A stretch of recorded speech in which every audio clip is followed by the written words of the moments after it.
Друзья, всем привет! Давно хотел снять видео о фортах Кронштадтской крепости, и сегодня у нас в ролике будет самый молодой из этих фортов – Форт Риф. Поехали!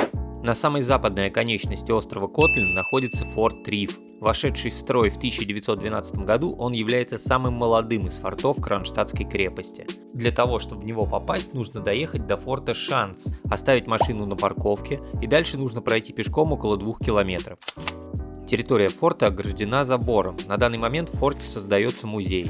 Вход платный. Обычный билет стоит 100 рублей, плюс 150 рублей за возможность посетить катакомбы. Забегая вперед, скажу, что в катакомбах очень круто, и я рекомендую вам взять туда билет. Первое здание, которое встречаешь, войдя на территорию форта, это здание бывших казарм. Над казармами возвышается вышка РЛС. Она появилась здесь лишь в 1952 году и с тех пор является высотной доминантой форта. Также около казарм находится макет полуторки и макет самолета времен Второй мировой войны. Самый крутой вид открывается сверху, туда мы и отправляемся. За свою более чем столетнюю историю форт ни разу не участвовал в реальных боевых действиях. Несмотря на это, военные окончательно покинули форт лишь в 2014 году. С 2018 года на форте идет реконструкция. Сейчас я нахожусь на самой западной оконечности острова Котлин. И стоя здесь, понимаешь, почему форт построен именно в этом месте. Форт был призван исключить возможность высадки десанта на Котлинскую косу. И если мы посмотрим на карту, то вот с той стороны у нас будет форт Красная Горка, вот с той стороны у нас будет форт Ина. И то есть, по сути, враги, которые попытаются пройти морем к Кронштадту, к Санкт-Петербургу, оказались бы под перекрестным огнем. Но за всю более чем столетнюю историю форта так и не нашлось желающих проверить его на прочность.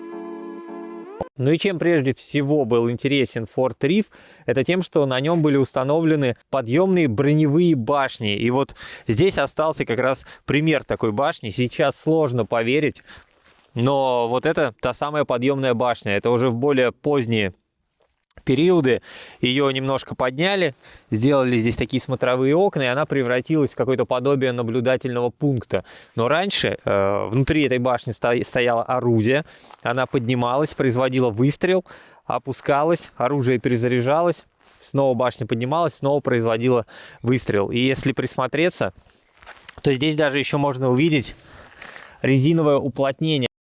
То есть вот это самое резиновое уплотнение, когда башня опускалась, она опускалась на вот этот уплотнитель.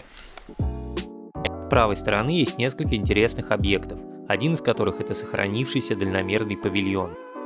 С правой стороны форта можно заметить вот такой вот наблюдательный пункт. И если присмотреться, здесь, смотрите, какая сверху огромная металлическая плита, она специально выполнена под таким углом, чтобы если сюда попадал какой-то снаряд, у него был больше шанс отрикошетить.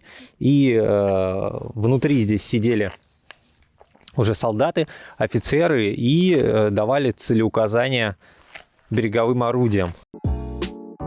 Помимо дальномерного павильона, справа находятся позиции, на которых все еще можно увидеть настоящие пушки.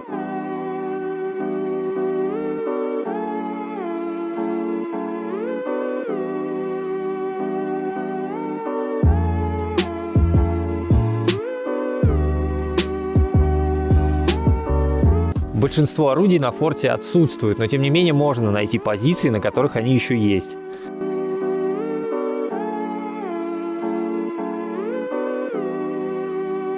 Гуляя здесь, на горизонте можно заметить белую точку. Это старина Толбухин, один из старейших маяков в России. И если у вас когда-то была мечта стать маячником, то на этом маяке сейчас открыта вакансия.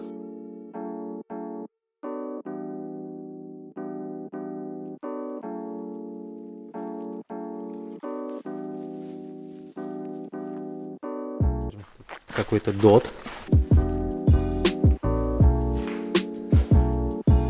Ого, здесь даже станок еще сохранился, то есть здесь стояло какое-то орудие, и оно могло вести огонь уже по заливу. Гуляя по территории форта, помимо дотов, можно заметить шахты с металлическими створками. Вот эта вот шахта больше похожа на шахту баллистической ракеты, на самом деле шахта прожектора. То есть вот эти вот ставни, дверь металлические разъезжались вот по рельсам, и отсюда поднимался огромный двухметровый в диаметре прожектор. И в случае необходимости он подсвечивал орудием цели. До появления в 1952 году вышки РЛС глазами форта были прожекторы. Их тут было установлено несколько штук, и все они находились в шахтах. Прожекторы, которые здесь стояли, были произведены на заводе Siemens Schuckert, который располагался в Санкт-Петербурге. И у завода этого такая же непростая судьба, как и у этого форта.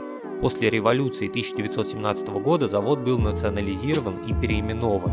И по сей день он функционирует, но знаем мы его уже под другим именем. Сейчас он называется Электросила. Именно в честь него названа одна из станций метро.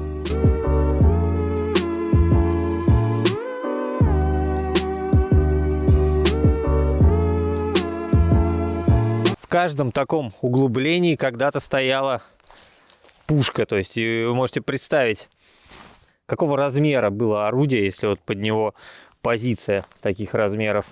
На позициях, на которых я нахожусь, были установлены пушки Кане. И казалось бы, какая тут может быть связь с крейсером «Аврора»? Но тем не менее она есть. На «Авроре» стояли такие же пушки. И после Второй мировой войны, во время восстановления крейсера, столкнулись с проблемой. Негде было взять орудия. И тогда на помощь пришел Форт Риф. Несколько орудий Кане были демонтированы и переданы на «Аврору». И, кстати, они до сих пор стоят на крейсере.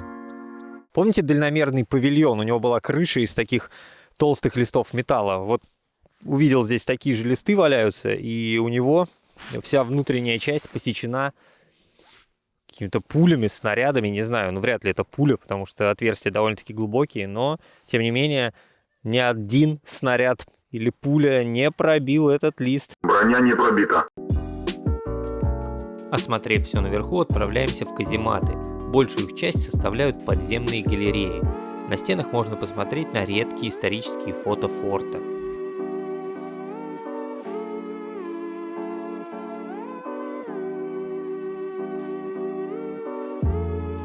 Ну, тут прям очень круто, все вот эти вот ржавые двери дают какую-то свою такую особую атмосферу, прям погружаешься в то время.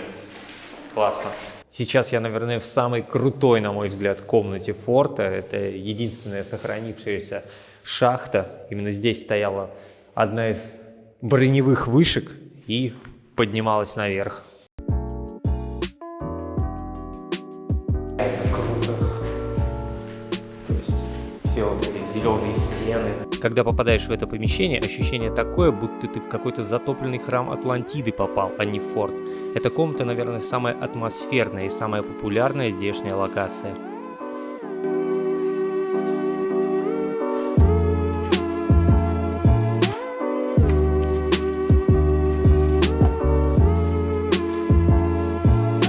Так, вот баночка с словом.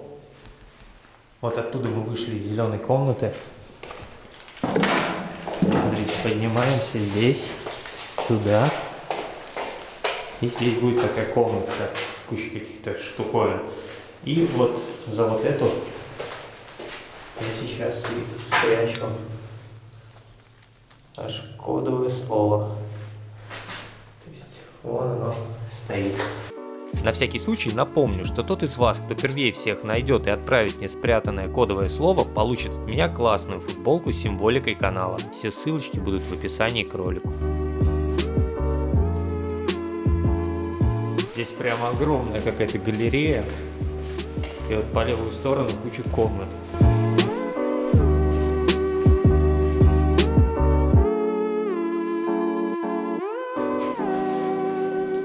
В общем, не буду тут ничего дергать, а то сейчас еще выстрелю куда-нибудь. Тут, кстати, в казематах довольно-таки прохладно. Сейчас на улице градусов 7, наверное, но здесь я даже не знаю сколько. 3-4, у меня уже руки замерзли.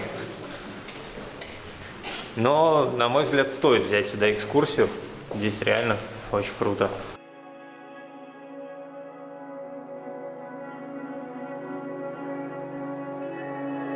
Из казематов выходим к южному берегу Котлина. Риф никто и ни разу не пытался проверить на прочность. Но один серьезный противник все-таки нашелся. Противник, который нанес самый разрушительный удар. И этот противник – природа. На протяжении десятков лет природа медленно, но верно забирает свое. И самый яркий тому пример – это виды, которые вас ждут на южном берегу Котлинской косы. На южном берегу можно повсюду увидеть вот такие вот бетонные штуковины на ножках. Не знаю, для чего они здесь строились, скорее всего, для какого-то военного объекта.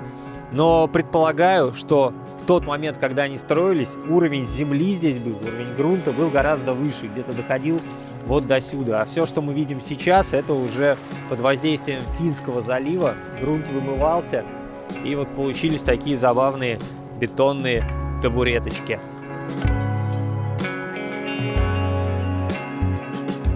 Когда идешь по южному берегу Котлинской косы, постоянно натыкаешься на какие-то отголоски из прошлого.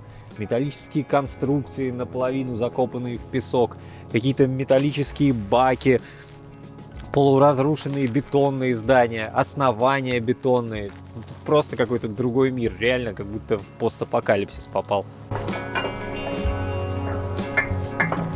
Вот почему его еще не сперли. Когда я сейчас здесь шел, увидел вот этот крюк, подумал, сейчас его сниму, что-нибудь поприкалываю с ним, пофоткаюсь, но он не снимается. Думаю, почему его еще не украли эти люди, которые сдают все в пункты приема металла. И вот здесь сразу же увидел еще один крючочек, над которым уже успели поработать похитители металла. Я думаю, в скором времени и вот от этого всего ничего не останется, все утащат, растащат.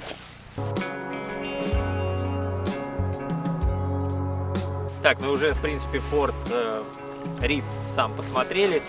Теперь я знаю, что если пройти по берегу, там будет какое-то полуразрушенное здание. И издалека оно смотрелось очень круто, поэтому хочу на него посмотреть. Полуразрушенное здание, о котором я говорил, это бывшая котельная.